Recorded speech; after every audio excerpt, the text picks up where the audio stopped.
2004년 북한 용천. 누군가는 불길 속으로 다시 뛰어들었습니다. 내 아이를 구하기 위해서가 아니라 벽 위에 초상화를 모시기 위해서. 그리고 그는 죽어서 영웅이 되었습니다. 하지만 묻게 됩니다. 만약 그가 초상화를 지키지 못했다면 그는 여전히 영웅이었을까요? 아니면 죄인이 되었을까요? 오늘 우리는 한 장의 사진이 어떻게 인간의 목숨보다 위에 놓이게 되었는지 그 기묘하고도 잔혹한 구조를 들여다봅니다. 2004년 4월 22일 오후 1시 무렵이었습니다. 북한 평안북도 용천. 중국 단둥과 마주한 이 도시는 북한 최대의 철도 물류 관문 중 하나였죠. 매일같이 화물 열차가 오가고 역 주변에는 주택과 학교, 병원, 공장들이 빽빽하게 들어서 있습니다. 그날도 평소와 다르지 않았습니다.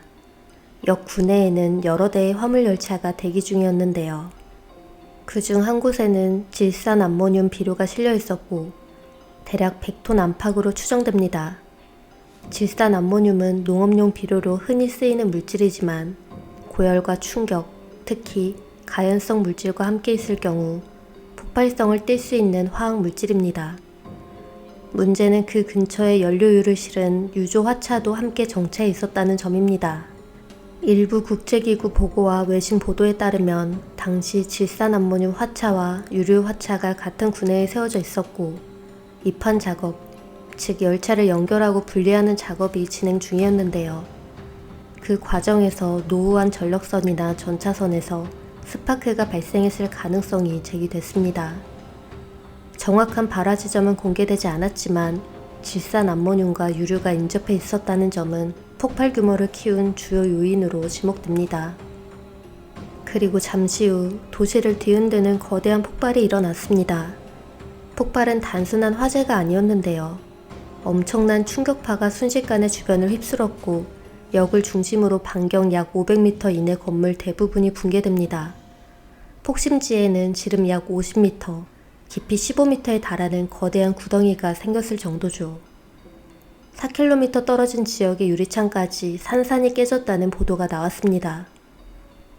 소학교와 군병원, 공장, 농업대학 등 공공시설이 무너졌고 한낮이던 만큼 학생과 주민들이 그대로 피해를 입었는데요.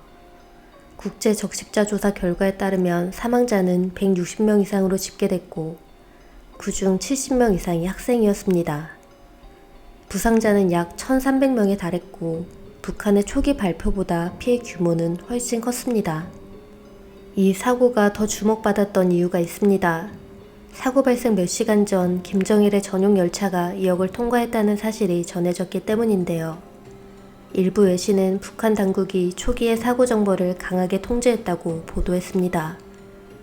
원인과 피해 규모는 제한적으로만 공개됐지만 국제기구가 현장에 들어가면서 폭발의 위력과 참혹한 피해가 점차 드러나게 되죠.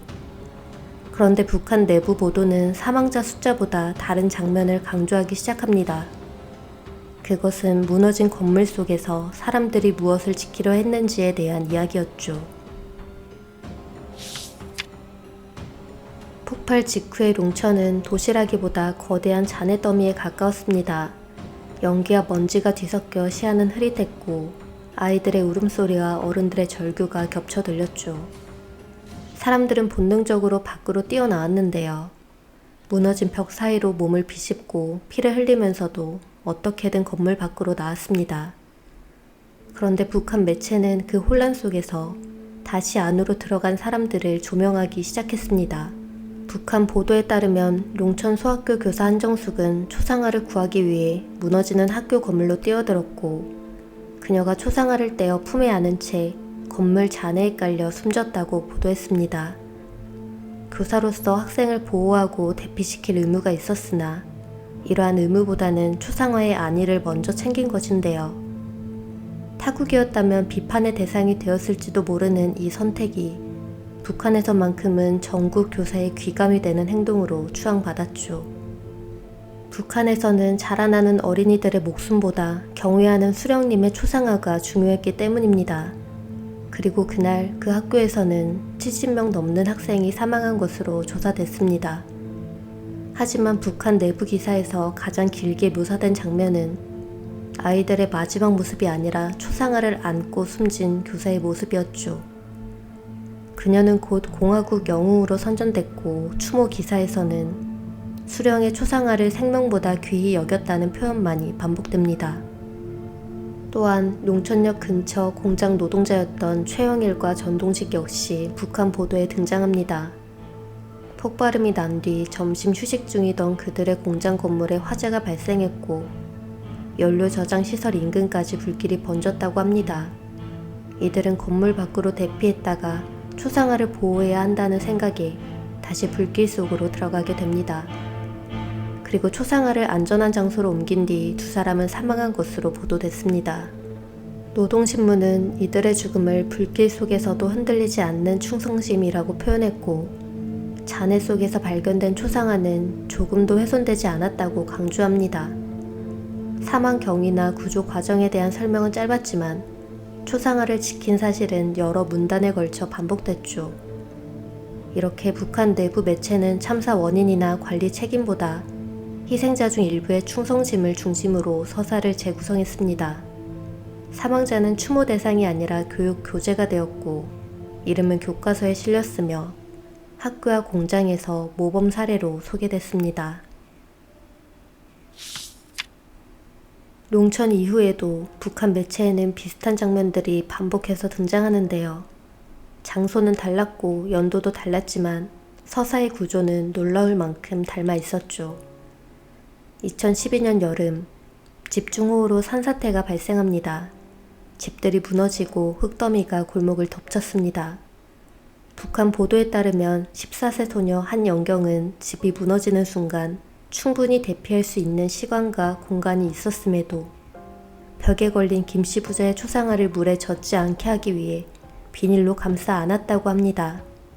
그렇게 대피할 시간을 허비한 그녀는 결국 흙더미에 휩쓸려 사망하고 말죠.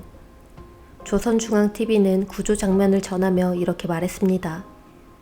소녀의 몸은 심하게 훼손됐지만 품에 안고 있던 초상화에는 습기 한 점 스며들지 않았다고.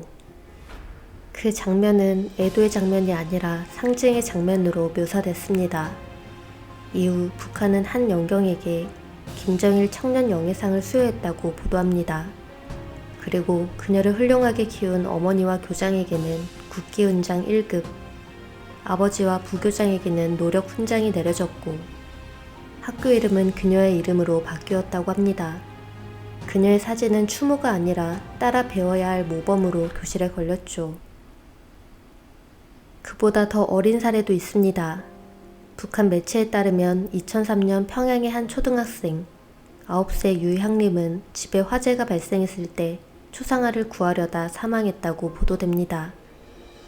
불길은 이미 천장까지 번졌고 연기는 계단을 가득 채운 상태였지만 초상화를 챙겨 나오기 위해 다시 안으로 들어갔고 그녀는 끝내 나오지 못했습니다. 북한 신문은 어린 나이에도 수령 결사 옹의 정신을 보여주었다고 표현했습니다.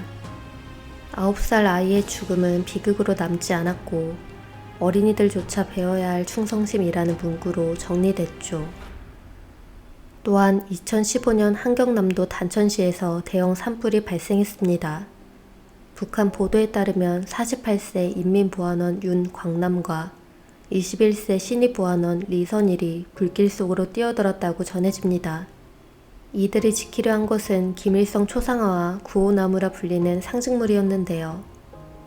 노동신문은 육신은 태울 수 있었으나 구호는 태울 수 없었다는 표현을 사용하며 이들을 불사조에 비유했죠. 2009년 중국 다롄 인근 해상에서 북한 화물선 지성 5호가 침몰했습니다. 선장과 기관장 등 일부 선원들은 배가 기울어 가라앉는 마지막 순간에도 초상화를 방수천에 싸서 품고 있었다고 합니다. 사망 이후 이들은 노력 영웅 칭호와 훈장을 수여받았다고 보도됐는데요. 바다에서의 죽음도 영웅 서사로 재구성됐죠. 장면은 달랐지만 구조는 같았습니다. 산사태, 화재, 산불, 해상사고, 재난은 달랐지만 이야기의 흐름은 거의 동일했죠. 북한 보도 속에서 그들은 영웅이었습니다. 눈물보다 먼저 칭호가 내려왔고 애도보다 먼저 교훈이 발표됐습니다. 그들의 죽음은 추모의 대상이 아니라 교육의 자료가 되었으며 또 다른 죽음을 만들어내죠. 불이 났습니다. 연기가 먼저 올라옵니다. 눈이 따갑고 숨이 막히고 아이들은 울기 시작합니다. 이때 사람들은 본능적으로 움직이죠. 아이를 찾고 손을 잡고 밖으로 뛰쳐나옵니다. 그게 인간의 본능적인 순서입니다. 그런데 일부 탈북자 증언과 대북 매체 보도에 따르면 북한에서는 이 순간에 한 가지 생각이 더 끼어든다고 합니다. 초상화는? 북한 가정집에는 초상화가 벽 가장 높은 자리에 걸려 있다고 합니다. 그건 장식품이 아니라 매일 관리해야 하는 대상인데요.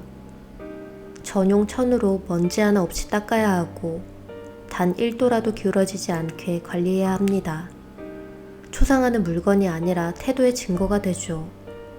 그래서 재난이 나면 사람들은 문턱에서 잠깐 멈춘다고 합니다. 아이를 안고 나오면서도 벽을 한 번 더 바라본다고 하죠. 그 짧은 망설임의 무게가 누군가의 생명을 앗아가기도 합니다. 그렇게 초상화를 지키려다 숨진 사람들은 공화국 영웅으로 소개됐습니다. 신문에 실리고 훈장을 받고 이름이 남았습니다. 슬퍼야 할 죽음은 국가에 의해 화려하게 포장됩니다. 하지만 메시지는 잔인할 정도로 명확합니다. 목숨을 바쳐 지키면 너는 영웅이 된다. 그럼 지키지 못하면 어떻게 될까요? 2020년 함경북도 온성군 화재 관련 보도에서는 아이를 먼저 구한 어머니가 보위부 조사를 받았다는 내용이 전해졌습니다. 아이들은 화상을 입어 병원에 있었고 그 어머니는 왜 수령님의 사진을 먼저 모시지 않았느냐는 질문을 받았다고 합니다. 아이의 화상 자국보다 초상화의 그 흐름이 더 큰 문제가 되는 순간, 그게 그날의 현실이었다고 전해집니다. 그리고 북한 사회에는 서로 감시하고 비판하는 공개 비판과 사상 검토 문화가 존재하는데요. 이걸 생활총화라고 하죠. 재난이 끝난 뒤 마을 사람들이 모인 자리에서 비판이 시작됩니다. 불은 집을 태우고 꺼지지만 사람에 대한 심판은 그때부터인데요. 재난이 끝난 뒤에도 초상화는 어떻게 되었는가 라는 질문과 따가운 시선이 따라왔다고 하죠. 지키면 영웅, 지키지 못하면 죄인. 어쩌면 그들은 영웅이 되고 싶었던 게 아니라 죄인이 되지 않기 위한 마지막 선택을 했던 것일지도 모릅니다. 불길 속으로 다시 들어간 발걸음은 충성심이 아니라 공포가 만든 행동이었을지도 모르죠. 2003년 8월 여름, 대한민국 대구. 거리에는 환영 현수막이 걸려있고 국제 스포츠 축제 분위기가 가득합니다. 북한 응원단도 참가했는데요. 여름비가 내리던 도심 한복판에서 이상한 장면이 펼쳐집니다. 버스를 타고 이동하던 북한 응원단이 갑자기 소리를 지르며 차를 세웁니다. 그들이 달려간 곳은 환영 문구와 함께 걸려있던 거리 현수막. 그 안에는 김정일의 사진이 인쇄돼 있었습니다. 빗물이 사진 위로 흘러내리고 있었고 응원단 일부가 울먹이며 말합니다. 장군님 사진이 비를 막고 있습니다. 그들은 현수막을 떼어내기 시작합니다. 여러 명이 동시에 달려들었고 자신의 옷으로 빗물을 닦아내며 사진 부분을 품에 안았습니다. 거리에 지나가던 사람들은 멈춰섰고 사진 한 장 때문에 수십 명이 눈물을 흘리는 장면을 이상하게 바라봅니다. 남한 시민들 눈에는 이 장면이 쉽게 이해되지 않았죠. 사진일 뿐인데, 비 좀 맞으면 어떤데. 하지만 북한 응원단에게 그건 단순한 인쇄물이 아니었는데요. 그건 평소에도 가장 높은 곳에 걸어두고 매일 소중하게 관리하던 대상이었습니다. 마치 기괴한 모습에 당시 이런 말까지 나왔습니다. 카메라가 있으니까 과장한 거 아니냐. 그럴 수도 있습니다. 하지만 중요한 건 그 반응이 너무 즉각적이었다는 점입니다. 누가 강제로 시킨 장면도 보이지 않았습니다. 그런데도 몸이 먼저 움직였을 뿐이죠. 북한 사회를 연구하는 전문가들은 이 장면을 두고 이렇게 설명하기도 하는데요.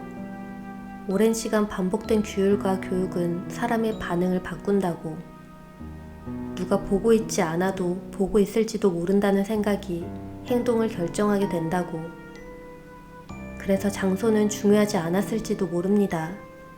평양이든 서울이든 대구든 그들에게 사진은 어디서든 같은 의미였을 겁니다. 그날 롱천에서는 많은 사람들이 죽었습니다. 그곳엔 아이들이 있었고 부모가 있었으며 각자의 이름과 삶이 있었습니다. 그런데 어느 순간 그 죽음은 화려한 훈장으로 탈바꿈합니다. 무너지는 건물로 다시 들어간 발걸음은 영웅이 되었고 액자를 움켜쥔 손은 충성의 증거가 되었죠. 슬픔은 사라지고 체제의 교훈만이 남았습니다. 대구에서는 비를 맞는 사진 앞에서 사람들이 울었습니다. 불길도 총구도 강요하는 목소리도 없었지만 그들은 몸이 먼저 움직였습니다. 국경을 넘어와도 자유로운 땅에서도 그들의 우선순위는 결코 바뀌지 않았습니다. 우리는 묻습니다. 왜 그렇게까지 했을까? 하지만 진짜 질문은 달라야 합니다. 왜 그렇게 하도록 길러졌을까? 어떤 사회에서는 아이를 먼저 안는 것이 본능입니다. 하지만 어떤 사회에서는 벽 위를 먼저 바라보는 것이 본능이 되죠. 그 잔혹한 차이가 누군가를 영웅으로 만들고 동시에 누군가를 죄인으로 몰아넣고 맙니다. 죽음은 우연이었을지 모릅니다. 하지만 그 죽음이 영웅으로 박제되는 순간은 결코 우연이 아닙니다. 마지막으로 이 질문을 남깁니다. 불길 속에서 당신은 무엇을 먼저 붙잡겠습니까? 아이입니까? 아니면 사진입니까?